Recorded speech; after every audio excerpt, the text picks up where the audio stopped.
Hello and welcome back to US Markerboard. My name is Scott Newman, and today I want to introduce you to Egan LINXX Presentation Board.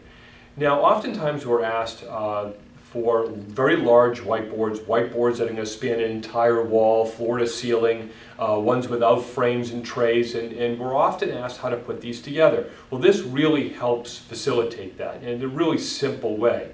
So what I have here is I have a small sample in my hand, and why I have a small sample, it's easy to show you how the pieces and parts go together. So the first thing I want to show you is the face of it. It's nice, clean lines. It comes with graffiti-free grooves, which means that it really cleans nice and easily.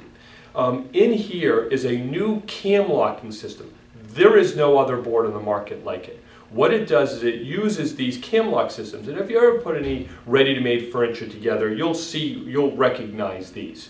These little cams go inside the hole and press down, and then this goes inside, and it really, when you tighten it down, it locks the pieces of boards together and makes a nice, clean, aesthetically pleasing line that you don't have to worry about dry erase marks getting in.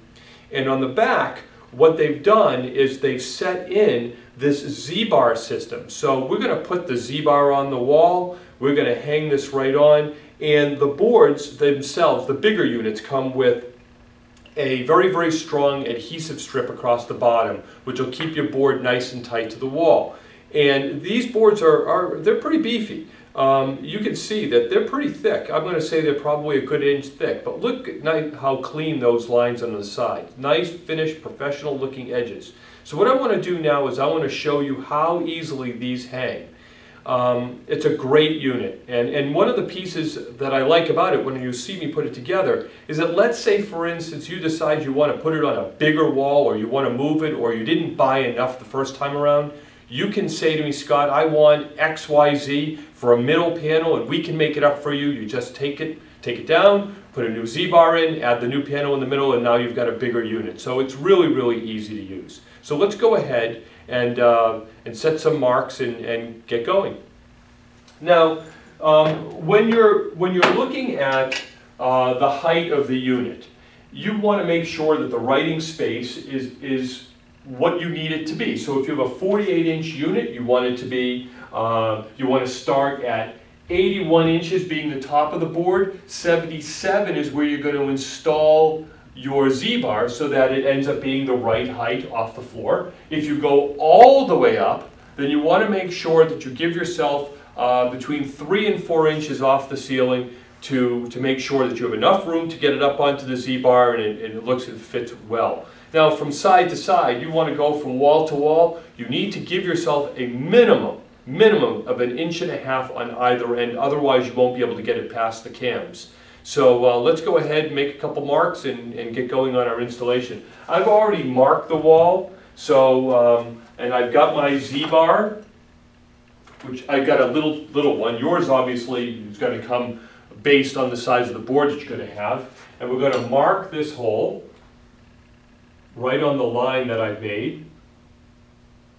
And we're going to use the proper hanging system. Now, it's important that you use the correct hanging system. These are not light boards. If you can get to the studs, or you have the wall built specifically for this, I'd make sure it's framed right. If not, you're going to need to use hollow wall anchors or mollies, or I like these. These are togglers. And what happens is that you're going to put this into the wall, you'll pull this zip line down, put a screw right through it, and it's all good.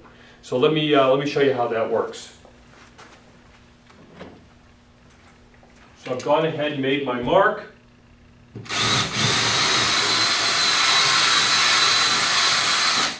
And now this goes into the hole, and when I push it through and pull it back, it's nice and tight there. So we're going to go and we're going to pull the zip line in,